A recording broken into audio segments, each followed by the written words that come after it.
जय जय शङ्कर हर हर शङ्कर जय जय शङ्कर हर हर शङ्कर जय जय शङ्कर हर हर शङ्कर जय जय शङ्कर हर हर. மங்களாரம்பம் தெய்வத்தின் குரல் 6ஆம் பாகம் 16 பெற்று பெருவாழ்வு.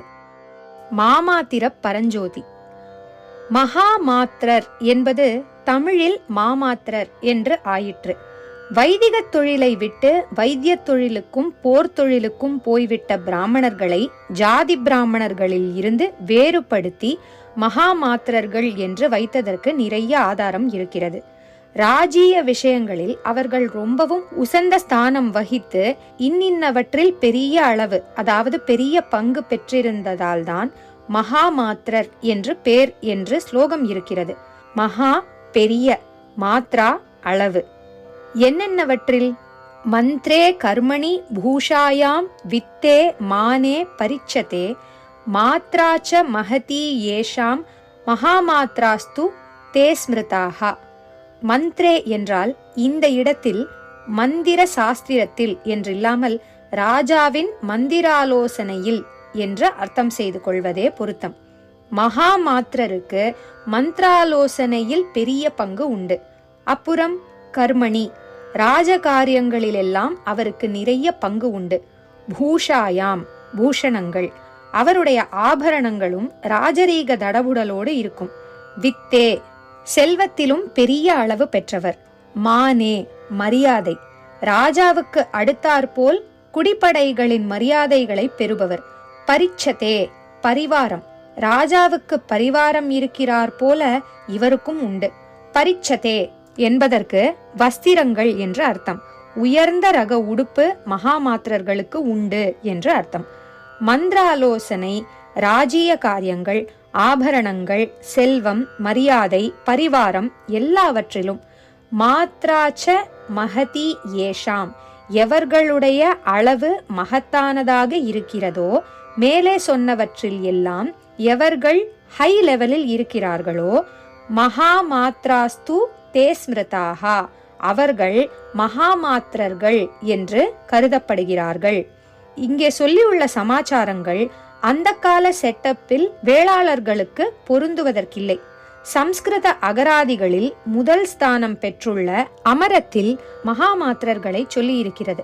ராஜாக்களில் சக்கரவர்த்தி, சார்வபௌமன், மண்டலேஸ்வரன், சம்ராட் என்ற பல வகைகளை சொல்லிவிட்டு அவனுடைய பரிவாரத்தை சொல்லும் போது மகாமாத்ராஹா என்று வருகிறது. மந்திரி பிரதானி என்று பொதுவாக சொல்கிறோம். பிரதானி என்றால் ராஜாங்கத்தில் மந்திரிக்கு அடுத்தபடி பிரதானமாய் இருக்கும் நிர்வாக அதிகாரி. இந்த பிரதானிக்கு முன்னதாகவே மந்திரி மண்டலத்தை சொன்னவுடனேயே அமரத்தில் மகாமாத்திரர்களை சொல்லிவிட்டு அப்புறம்தான் பிரதானியையும் அதற்கும் அப்புறம் புரோகிதரையும் சொல்லியிருக்கிறது. மனுஸ்மிருதி ரொம்ப புராதனமான புஸ்தகம். தர்மசாஸ்திரங்களுக்குள்ளே அதற்குத்தான் தலைமை ஸ்தானம். அதிலேயே மகாமாத்திரர்களை பற்றி குறிப்பு இருக்கிறது. குறிப்பு 9வது அத்தியாயம் 259வது ஸ்லோகம். அசம்யக் காரிணಶ್ಚைவ மகாமாத்ராக்ஷ் சிகித்சகாஹ ஷில்போபசாரயுக்தாக்ஷ நிபுணாஹ பண்யயோஷிதஹ. ஆனால் இதில் ஒரு விசித்திரம். நல்லபடியாக நடக்கிற மகாமாத்திரர்களை பற்றி இல்லாமல் கெட்டுப்போன மகாமாத்திரர்களை பற்றியே அதில் வருகிறது. ஒரு ராஜா எப்படி தண்ட நீதியை நடத்த வேண்டும் என்று சொல்லிக்கொண்டு போகிற போது நீதி தண்டத்திற்கு ஆளாக வேண்டிய விதவிதமான குற்றவாளிகளை பற்றி மனு சொல்கிறார். அப்போது வெளிப்பட அக்கிரமம் என்று தெரியும்படி செய்யும் திருடர் முதலானவர்களை மட்டும் இல்லாமல் அப்படி தெரியாமல் சமூகத்தில் கௌரவஸ்தானத்தில் இருப்பவர்கள் வஞ்சகமாக அக்கிரமம் செய்வதையும் சொல்லி இருக்கிறார். இப்படி 4 தொழில்காரர்களை சொல்லி இருக்கிறார். யார் யார் என்றால், முதலில் மகாமாத்திரர்கள், அப்புறம் வைத்தியர்கள், மூன்றாவதாக சிற்பிகள், கடைசியாக நாட்டிய ஸ்திரீகள். ஒரு ராஜாவுக்கு, ராஜ்யத்திற்கு இந்த 4 பேர் முக்கியம். நிர்வாகத்திற்கு மகாமாத்திரர், தேகாரோக்கியத்திற்கு வைத்தியர், ராஜாவின் ஒரு முக்கியமான கடமை கோயில்கள் கட்டி ஜனங்களின் பக்தியை வளர்ப்பது.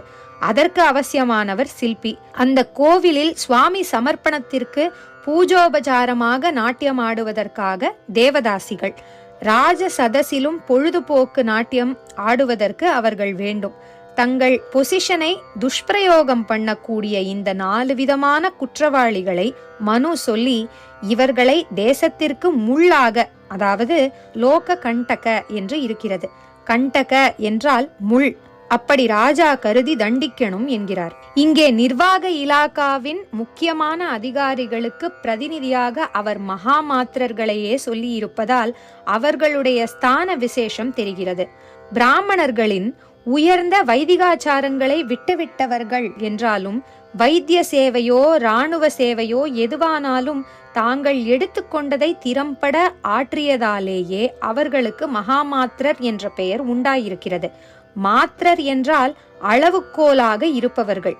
ஜனசமூகம் எப்படி நடக்க வேண்டும் என்பதற்கு உயர்ந்த பெரிய அளவுகோலாக இருந்தவர்களே மகாமாத்திரர் என்கலாம். அவர்கள் வேத அத்தியனம் விசேஷமாக பண்ணாவிட்டாலும் சாஸ்திர புஸ்தகங்கள் நன்றாக படித்தவர்கள். பரஞ்சோதியை பற்றி சேக்கிழார் பெரிய புராணத்தில் சொல்கிற போது அவர் ஆயுர்வேதம் நன்றாக கற்றுக்கொண்டார், ஏராளமாக சம்ஸ்கிருதத்தில் இருக்கும் சாஸ்திரங்களும் படித்தார் என்று சொல்லியிருக்கிறார். குறிப்பு: ஆயுள்வேத கலையும் அலகில் வடநூற்கலையும். பெரிய புராணம் 3662. ஆயுர்வேதம் தனுர்வேதம் இரண்டுமே மாமாத்திரர்கள் அபியாசம் பண்ணியதற்கேற்க இவரும் யுத்த சாஸ்திரங்கள் படித்து தங்கள் ஜாதியார் அதில் குறிப்பாக ஸ்பெஷலைஸ் செய்திருந்த கஜ சாஸ்திர அஸ்வசாஸ்திரங்களில் ரொம்பவும் கெட்டிக்காரராக விளங்கினார் என்றும் சொல்லியிருக்கிறார். அதாவது யானைப்படை குதிரைப்படை நிர்வாகத்தில் நல்ல தேர்ச்சி பெற்றிருந்தார் என்கிறார்.